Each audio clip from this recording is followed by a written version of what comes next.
Hi అండి అందరికీ. అందరూ ఎలా ఉన్నారు? బాగున్నారా? ఏం చేస్తున్నారు? అందరు కామెంట్లో తప్పకుండా షేర్ చేయండి. సో ఈరోజు అయితే ఒక మంచి వ్లాగ్ అనేది మీ అందరికీ షేర్ చేస్తున్నాను. ఈరోజు వ్లాగ్ ఏంటంటే శనివారం రోజు వ్లాగు. అండ్ ఉదయం నుంచి తీశాను, షూట్ చేశాను. ఇంకా ఉదయం నుంచి యథావిధిగా ఏమేం పనులు చేసుకున్నాను ఏంటి అనేది ఇంక ఈ వీడియోలో మీ అందరికీ షేర్ చేస్తాను. సో కొత్తగా ఎవరైనా ఛానల్ చూస్తే ప్లీజ్ సబ్స్క్రైబ్ చేసుకోండి, వీడియో నచ్చితే అలానే లైక్ ఇవ్వండి. ఇంకా శనివారం రోజు మార్నింగ్ నేను 4 గంటలకల్లా నిద్ర లేచాను. ఇంకా లేచిన వెంటనే ఇల్లు అయితే క్లీన్ చేసేసుకుంటున్నాను. ఇల్లు నాకు ఏంటంటే ఇల్లు క్లీన్ చేసిన తర్వాత వెంటనే ఇంకా తడిగుడ్డ వేసి తుడవటం అలవాటు. అండ్ ఫస్ట్ రోజు అంటే ప్రతిరోజు అంతే అనమాట. ఇంకా డే స్టార్ట్ అయ్యేది ఇంకా ఊడ్చి తుడిచి తర్వాత ఇంకా దీపారాధన అవన్నీ చేసుకున్న తర్వాతే వంట దగ్గరికి వెళ్తాను.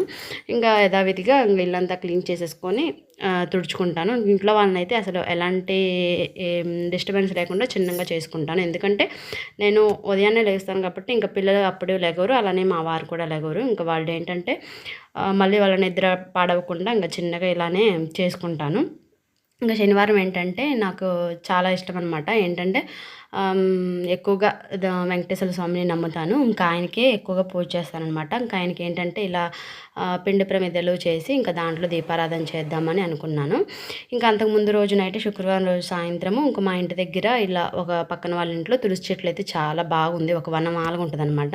ఇంకా వాళ్ళ ఇంట్లో తులసాకు అయితే కోసుకొచ్చి ఇంకా మాల రెడీ చేసేసుకొని తడిగుడ్లో పెట్టి చుట్టి ఇంకా నైట్ అంతా అట్లనే ఉంచితే ఇంకా తెల్లారికల్లి శనివారం రోజుకి ఫ్రెష్గా ఉంది, పాడైపోకుండా ఉంది. ఇంకా పైన వెంకటేశ్వర స్వామి పటానికి అండ్ కింద వెంకటేశ్వర స్వామి పటానికి రెండింటికి సరిపోయింది మాల. ఇంకా ఇలా పిండి దీపాల్లో ఆవు నెయ్యి వేసేసుకొని ఇక తులసి మాల వేసుకొని దీపారాధన అయితే చేసేసుకొని ఇంకా నాకేంటంటే ఇంకా నా దగ్గర ఒక పుస్తకం ఉంది, ఆ వెంకటేశ్వర స్వామిది అష్టోత్తరం బుక్, అలానే ఇంకా లక్ష్మీదేవిది ఇంకా ఇంకొక బుక్ కూడా ఉంది. ఇలా ఇంకా వెంకటేశ్వర స్వామిది అష్టోత్తరం చదువుకుంటూ పూజ అయితే కంప్లీట్ చేసుకున్నాను. ఇక నైవేద్యం అయితే ఏం చేయలేదు ఫ్రెండ్స్. ఎందుకంటే నైవేద్యము పిల్లల స్కూల్ టైం వచ్చేసి 7:30. ఇంకా నైవేద్యం ప్రాసెస్ అవన్నీ పెట్టుకుంటే టైం అస్సలు కుదరటలేదనమాట. ఇంకేంటంటే దేవుడికి ప్రమిదలు చేస్తాం కదా, ఇంకా వెంకటేశ్వర స్వామికి ఏంటంటే పచ్చి సల్మిడి అంటే బాగా ఇష్టము. ఇంకా పచ్చి సల్మిడి, అరటిపండు, అలానే బెల్లం ముక్క ఉంటుంది కదా, అవి నైవేద్యంగా పెట్టుకొని ఇంక ఇట్లా దీపారాధన అయితే చేసేసుకున్నాను. అండ్ ఏడుకొండల వాడికి ఎక్కువగా పచ్చి సల్మిడి అంటే చాలా ఇష్టం అనమాట. అలానే శనివారం రోజు ఏంటంటే ఇట్లా పిండి ప్రమిదల్లో దీపారాధన చేసేసుకుంటే మంచిది. ఎందుకంటే ఆయనకు బాగా ప్రీతి అనమాట ఇట్లా పిండి ప్రమిదల్లో దీపారాధన చేసుకుంటే. అందుకనేసి 3 వారాల నుంచి అనుకుంటున్నాను ఇట్లా చేసుకుందాం అని. కాకపోతే అది డిలే అయిపోయింది. ఇంక ఈరోజు పర్టికులర్గా ఇంకా చేసేసుకున్నాను అనమాట. అక్కడ యథావిధిగా మీకు తెలుసు తులసికోట మాదిది. ఇక్కడ కూడా దీపారాధన అయితే చేసేసుకుంటాను ప్రతిరోజు. ఇంకా తులసికోటకి ఇది మెట్లకు వేసే రంగు కొంచెం కింద ఇట్లా వేసేసుకొని ముగ్గులాగా పెట్టేసుకుంటాను. ఇంకా పెట్టుకున్న తర్వాత తులసికోట దగ్గర అయితే దీపారాధన చేసేస్తాను. ఇక చూసారు కదా పూజా మందిరంలో అయితే ఇలా ఉంటుంది. ఎర్లీ మార్నింగ్ ప్రతిరోజు ఇలానే ఉంటుంది. అండ్ తులసి కోట కూడా దీపం పెట్టేశాను. ఇంకా పూజగా ఇంట్లోకి వచ్చేసి యథావిధిగా వంట అయితే స్టార్ట్ చేసేసాను. ఇక ఈరోజు కూర అయితే ఇక చిక్కుడుగా అయితే చేసేస్తున్నాను. సింపుల్గా ఇలానే చేసేస్తానండి. అండ్ నేను ఫ్రై కూరలో ఎక్కువగా కొబ్బరి పొడి వాడతాను. దానివల్ల ఏంటంటే కర్రీ కొంచెం టేస్ట్గాను అండ్ అలానే కొంచెం మెత్తగా ఉంటుందన్నమాట. ఇంకా పిల్లలకైతే ఇలా చిక్కుడుకాయ కర్రీ చేసేసి బాక్స్ కట్టేసాను. ఇంకా టిఫిన్లోకి వచ్చేసి పుదీనా రైస్ చేసేసాను. సింపుల్గా అయిపోతుంది అనేసి. ఇంకా ఎక్కువగా అదే కాదండి, ఎక్కువగా మేము రైస్ ఐటమ్స్ ఎక్కువ తింటాము. అందుకనేసి ఇంకా వాళ్ళకి అలా పుదీనా రైస్ టిఫిన్కి పెట్టేశాను. ఇంకా కర్రీ అయితే చిక్కుడుకాయ చేసేసి గబగబా వాళ్ళకి క్యారేజీలు, బాస్కెట్లు అవన్నీ కట్టేస్తున్నాను. ఎందుకంటే వాళ్ళకి వ్యాన్ టైం వచ్చేసి ఇంకా 7:30 కాబట్టి 7:30కి వ్యాన్ వస్తుంది. ఇంకా తొందరగా అన్నీ కంప్లీట్ చేసేసుకుంటూ ఉంటాను. ఇంకా అందులోనూ మా పాపకి ఏంటంటే వాళ్ళ స్కూల్లో ఇలా 2 జడలు వేసుకొని రావాలి. ఇంకా 2 జడలు అంటే తెలిసిందే కదా, చాలా టైం పడుతుంది.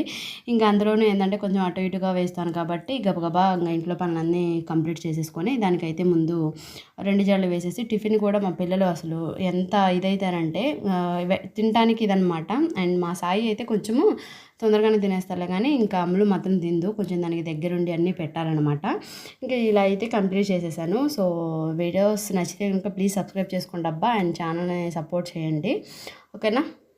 ఇక్కడ చూసారు కదా! ఇంక తనకి పెడితే తను తిందామా వద్దా అన్నట్టు చేస్తుందనమాట. ఇంక ఇదైతే ఆఫ్టర్‌నూన్ పిల్లలైతే వెళ్ళిపోయారు. ఇంక ఇంట్లో పనంతా కంప్లీట్ చేసేసుకొని, ఇక ఇంట్లో అయితే ఫ్రూట్స్ ఉన్నాయన్నమాట. అండ్ పుచ్చకాయ రాత్రి కొంచెం తిన్నారు పిల్లలు. ఇంక అదేంటంటే ఫ్రిడ్జ్‌లో పెట్టాము. ఇంక దాన్ని తీసి ఇట్లా పీసెస్ లాగా ఇత్తులు లేకుండా తీసేసి పెట్టేశాను అనంటే, ఇంక రాగానే వాళ్ళు తింటారులే అనేసేసి, ఇక ఇదైతే తీసి పెడుతున్నాను. బాక్స్‌లో వేసి పెడుతున్నాను. ఫ్రెష్‌గానే ఉందిలెండి. మళ్ళీ నిన్న తిన్నదిగా అని అనుకోకండి. సో నిన్న ఈవినింగు కొంచెం తినేసి ఇంక కొంచెం ఉంచారనమాట. ఇంకా దీన్నయితే పెడుతున్నాను. అలానే ఇంక ఇంట్లో ఏంటంటే కర్బూజాలు ఫ్రూట్స్ ఉన్నాయి. ఇంకా అవి కూడా జ్యూస్ చేసి పెట్టాను. అంటే వాళ్ళకి రాగానే స్నాక్స్ లాగా ఇవ్వచ్చు. ఇంకా అవి తినేసి ఇంకా ఇవి జ్యూస్ తాగుతారు అనేసి ఇవైతే కంప్లీట్ చేస్తున్నాను. ఇంకా మీరు ఎలా చేస్తారు ఏంటి అనేది కామెంట్లో తప్పకుండా షేర్ చేయండి. ఇంకా ఈరోజు బ్లాగ్ ఇదండి అని నచ్చితే ఖచ్చితంగా లైక్ ఇవ్వండి. ఓకేనా, ఛానల్ అయితే సబ్స్క్రైబ్ చేసుకొని సపోర్ట్ చేయండి. అండ్ చాలా కామెంట్స్ వచ్చాయి. అండ్ మీ అత్తయ్య గారు ఏం పని చేయరా ఏంటి అని అడిగారు కొంతమంది. అత్తయ్య అయితే పొలం వెళ్తారు కండి. ఇంకా ఉదయం నుంచి సాయంత్రం దాకా పొలం పనిలోనే చూసుకుంటారు. ఇంకా అది కాక ఎండగా చేసేస్తారు. వయసు అయిపోయింది కదా! ఇంకా పెద్దగా అంటే ఇంట్లో పనిలోకి అంత ఒక ఇదిగా ఉండరనమాట.